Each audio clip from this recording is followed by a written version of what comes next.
శ్రీమాత్రే నమ. జయ గురు దత్తాత్రేయ నమ. ఈ వీడియోలో మనం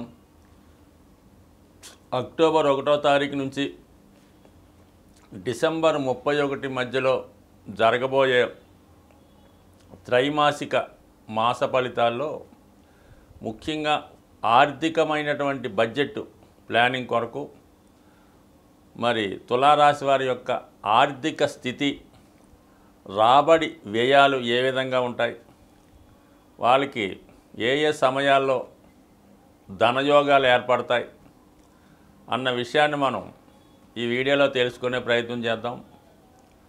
మరి తులారాశి అంటేనే ఒక సెలబ్రిటీ రాశి. వారి యొక్క సంపాదన ఖర్చు మీద అందరి యొక్క దృష్టి పడుతూ ఉంటుంది. వాళ్ళు ఒకేసారి ధనవంతులు అవ్వడం జరుగుతుంటుంది, అలాగే ఒకేసారి వారు పతనం కూడా పొందడం జరుగుతూ ఉంటుంది. సో ఇది కేవలం వారి మీద పడినటువంటి ఇతరుల దృష్టి. అంటే వీళ్ళు సంపాదిస్తారనుకుంటే చాలా తొందరగా అందరూ ఈసిపడుతూ ఉంటారు. విపరీతంగా సంపాదించేస్తున్నాడు, కార్లు కొంటున్నాడు, మేళలు కడేస్తున్నాడు అంటారు. ఏమాత్రం కొద్దిగా ఆర్థిక పరిస్థితి తగ్గి ఎవరిదైనా 1 లక్ష రూపాయలు అప్పుకెళ్తే మొత్తం వాడు అయిపోయాడు, వాడి జీవితం నాశనం అయిపోయింది, మొత్తం అంతా అమ్మేసుకుంటున్నాడు, అప్పుల పాలైపోయాడు అని చెప్తూ ఉంటారు. సో కేవలం అందుకని ఈ రాశివారు బయట వారి దృష్టి పడకుండా ఏదైనా గోప్యంగా గుప్తంగా వీళ్ళ సంపాదన కానీ ఖర్చు కానీ ఉంటే ఎప్పుడూ స్థిరంగా ఉండే అవకాశం ఉంటుంది. కాబట్టి ఇది వాళ్ళు ఒకసారి గమనించి జాగ్రత్తగా ఉంటే ఎప్పుడూ కూడా వాళ్ళ స్థితి 100% బాగుంటుంది. మరి ఈ రాశి వారికి ధనాధిపతిగా ఉన్నటువంటి వాడు కుజుడు. అంటే స్వార్జితంగా కుటుంబ సభ్యుల ద్వారా, కుటుంబం చేస్తున్నటువంటి వ్యాపారం ద్వారా, కుటుంబ సహకారంతో సంపాదించే ధనం అంతా కూడా మనకి కుజుడు ఆధీనంలో ఉంటుంది. కుజుడు ఎంత బలంగా ఉంటే జాతకుడు యొక్క కమాండింగు, వాక్చాతుర్యంతో స్థిరమైన సంపాదన సంపాదించే అవకాశం ఉంటుంది. అందుకనే కుజుడు సైన్యాధ్యక్షుడు అవడం వల్ల ఎక్కువ మంది వీళ్ళు మరి పోలీస్ డిపార్ట్మెంట్లోనూ ప్రభుత్వ ఉద్యోగులుగానే ఉండడం జరుగుతూ ఉంటుంది. అలాగే తులారాశి వారికి లాభాధిపతి కూడా సూర్యభగవానుడు అయ్యాడు, సాక్షాత్తు గవర్నమెంట్ ప్లానెట్. అందుకని ఎక్కువగా వీళ్ళు ప్రభుత్వ ఆదాయాన్ని పొందుతూ ఉంటారు.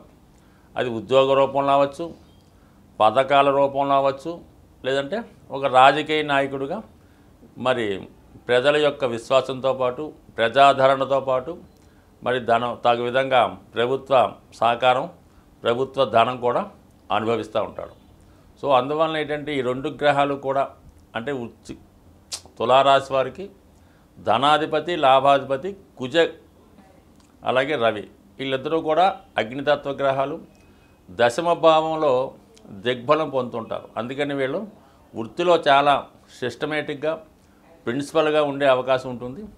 మరి ఈ 2 గ్రహాల గమనాన్ని బట్టి గోచారరీత్యా మరి ఎప్పుడైనా గోచారరీత్యా ఈ రవి కుజులు ఏదన్నా భావంలో కలిసినా, ఒకరి మీద ఒకరి దృష్టి పడినా, అలాగే ఒకరికొకరు కోణంలో ఉన్న ఆ సమయంలో వీళ్ళ యొక్క ఆర్థిక స్థితి చాలా అనుకూలంగా ఉంటుంది.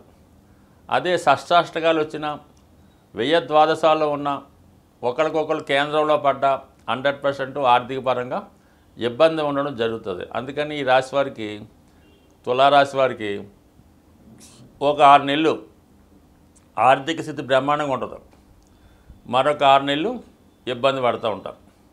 మరి ప్రస్తుతం ఈ వీళ్ళ యొక్క ఆర్థిక స్థితి మనం గమనిస్తే లాభాధిపతిగా ఉన్నటువంటి రవి ఇంచుమించుగా మనకి అక్టోబర్ 17 వరకు కూడా 12వ స్థానంలో సంచరిస్తూ ఉంటాడు.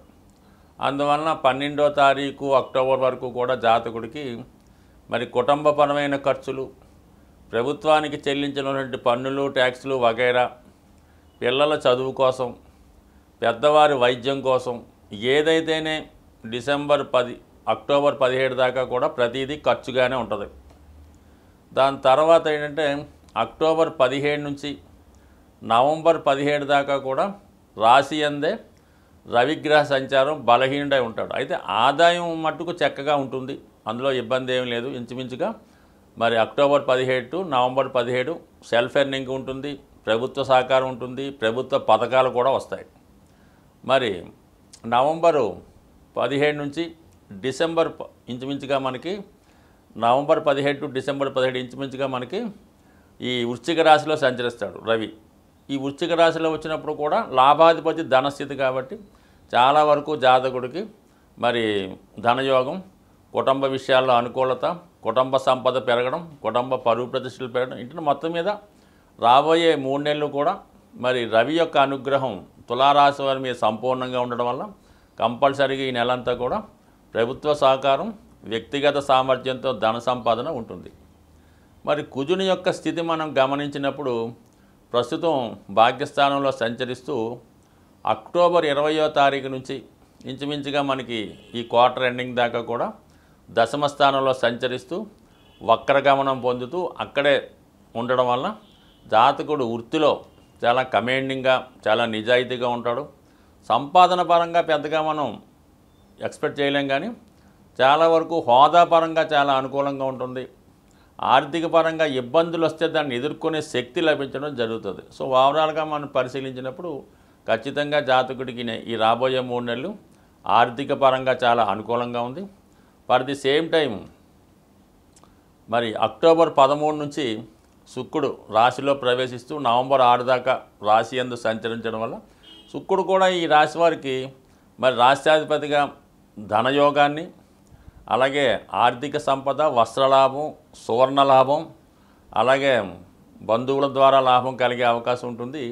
అక్టోబర్ 13 నుంచి నవంబర్ 6 మధ్యలో జాతకుడు ఏదైనా విలాస వస్తువులు కొనడం, ఎక్కువగా ధనానికి సంబంధించినటువంటి కార్యక్రమాలు, పెళ్ళిళ్ళు వాటిలో పాల్గొనడం, అంటే ఎక్కువగా ధనాన్ని ఖర్చు పెడతాడు, దాన్ని అనుభవించే ప్రయత్నం కూడా చేస్తూ ఉంటాడు. సో ఈ విధంగా అక్టోబర్ 13 నుంచి నవంబర్ 6 వరకు ఉంటుంది. నవంబర్ 6 టు డిసెంబర్ 2 మధ్యలో కూడా శుక్రుడు ధనస్థానంలోకి రావడం వల్ల ఏదైనా తులారాశి వారికి రాబోయే 3 నెలలు అంటే ఇంచుమించుగా డిసెంబర్ 31 దాకా కూడా ఆర్థిక పరంగా చాలా అనుకూలమైన స్థితి ఏర్పడుతుంది. ఇందులో ఎటువంటి సందేహం లేదు. మంచి కార్యక్రమాల ద్వారా జాతకుడి యొక్క పేరు కూడా బాగుంటుంది, విలువ కూడా పెరుగుతుంది, హోదా కూడా పెరుగుతుంది. ఏదైనా మనం ఆర్థిక విషయాల్లో ఎటువంటి లోటు లేకుండా ఉండాలంటే మరి ప్రతి ఒక్కరూ కూడా సాధారణంగా వారానికి ఒక రోజు కామన్గా ఆంధ్రప్రదేశ్ ప్రాంతంలో చాలామంది నేను చూస్తుంటాను, ప్రతి శుక్రవారం కూడా వాళ్ళు ధనాన్ని ఖర్చు పెట్టడానికి ఇష్టపడరు. ఏదో విధంగా ఆ రోజుకి ముందుగానే ఏర్పాటు చేసుకొని ఈవెన్ పెట్రోల్ కానీ ఏదైనా ఇంటి అద్దెలు ఏ విషయంలో కూడా మీరు శుక్రవారం రోజు ధనాన్ని బయటికి పంపకూడదు. అలాగని పేటీఎం, ఏటీఎం కూడా చేయకూడదు. దాని తర్వాత శుక్రవారం రోజు ఇతరుల ఇంటికి వెళ్ళి వాళ్ళ ఇంట్లో నిద్ర చేయడం చేయకూడదు. ముఖ్యంగా స్త్రీలు, ఈవెన్ పుట్టింటికైనా, చుట్టాల ఇంటికైనా, అక్కగారింటికైనా శుక్రవారం ఎట్టి పరిస్థితిలో కూడా మీరు భర్త గారింట్లోనే, మీ ఓన్ ఇంట్లోనే ఉంటేనే బాగుంటుంది. ఇతరుల ఇంట్లో నిద్ర చేయడం వల్ల కొంతవరకు ఇబ్బంది అవుతుంది. అలాగే బంగారు ఆభరణాలు లాంటివి శుక్రవారం రోజు ఎవరికన్నా ఎరువు ఇవ్వడం కానీ, ఏదన్నా అర్జెంట్ పని వచ్చిందని తాకట్టు పెట్టడం కానీ చేయడం వల్ల చాలా వరకు ఆర్థిక పరంగా మీరు తిరిగి జీవితంలో కోలుకోలేకపోతుంటారు అన్నమాట. సో ఈ విధంగా ఈ నియమాలు పాటించి కనీసం శుక్రవారం కానప్పుడు వారి ప్రాంతాన్ని బట్టి మంగళవారం ఈ విధంగా చేయడం వల్ల మీకు ఏమవుద్దంటే 15% మనీ సేవింగ్ అవుతుందన్నమాట. అంటే ఒక్కరోజు మీరు ఆ ఖర్చులు అదుపు చేయడం వల్ల మీకు 15% సేవింగ్ అయినట్టే అవుతుంది. అది ఆటోమేటిక్గా మీకు దాన్ని 6 నెలలకి 100%గా మారుతూ ఉంటుంది అన్నమాట. అయితే ఇంకోటి ఏం చేయాలా, ముఖ్యంగా ఆర్థిక పరమైన చికాకులకి తమలపాకులు మరి అమ్మవారికి కానీ, ఆంజనేయ స్వామికి కానీ ఎవరికన్నా సరే మరి తమలపాకుల మీద కొద్దిగా సింధూరం మరి ఏదైనా నెయ్యిలో కలిపి బొట్టుగా పెట్టడం కానీ, ఇంకా అవన్నీ అక్కర్లేదు.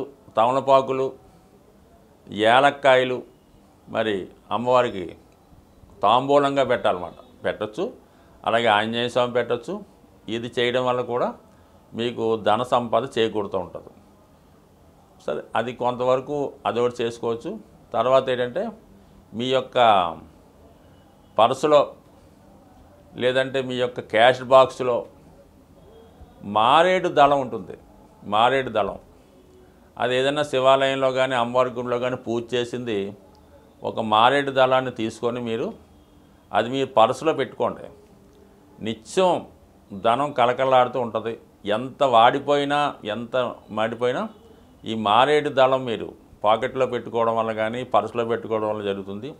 ముఖ్యంగా మీరు ఒక అప్పు కొరకు వెళ్తున్నా, ఒక బ్యాంకు పని మీద వెళ్తున్నా, ఏ ఆర్థికపరమైన పని మీద వెళ్ళినా కూడా మారేడు దళం మీతో తీసుకెళ్ళడం కానీ, ఇంకా మీకు దొరికితే ఆ మారేడు దళాలతో మరి శివాలయంలో పూజ చేసి మారేడు దళంతో అర్చన చేయించి అందులో ఒక దళం తీసుకొని మీరు ఏ పని మీదన్నా వెళ్ళండి. ఆఖరికి భార్యాభర్తలు ఇడిపోయి ఉన్న రాజీ కొరకు మీరు వెళ్తున్నా కూడా అది ఖచ్చితంగా పూర్తి అవ్వడం జరుగుతూ ఉంటుంది. ఇది అద్భుతమైన రెమెడీ కాబట్టి ఇది కూడా మీరు నిరభ్యంతరంగా పాటించవచ్చు. అలాగే మరి కొంతవరకు ఒక పటిక బెల్లం ముక్క, చిన్న పటిక బెల్లం ముక్క ఇదే లేదా క్రిస్టల్స్ కానీ చిన్న చిన్న క్రిస్టల్స్ కానీ ఒక కవర్లో పెట్టి ఎప్పుడు మీ పాకెట్లో పెట్టుకోండి. ఏ పని మీద వెళ్ళినా కూడా అది మీ దగ్గర ఉంచుకుంటే 100% మీకు ఆ పనులు సక్సెస్ అవుతాయి. అలాగే ముఖ్యంగా చీమలకి, నల్ల చీమలకి పంచదార ఆహారంగా వేయడం వల్ల కానీ, చెరువులో అది చేపలు ఉంటాయి కదా, ఆ చేపలకి బిస్కెట్లో ఏదో ఒకటి ఆహారంగా వేయడం వల్ల కానీ, మరి అలాగే గోవుకి అరటిపళ్ళు, పసుపు రంగు అరటిపళ్ళు పెట్టడం వల్ల ఇవన్నీ కూడా జాతకుడికి అదృష్ట యోగాన్ని, సూక్ష్మంలో మోక్షంగా ధనం సంపాదించడానికి కారణమవుతుంది. స్వస్తి.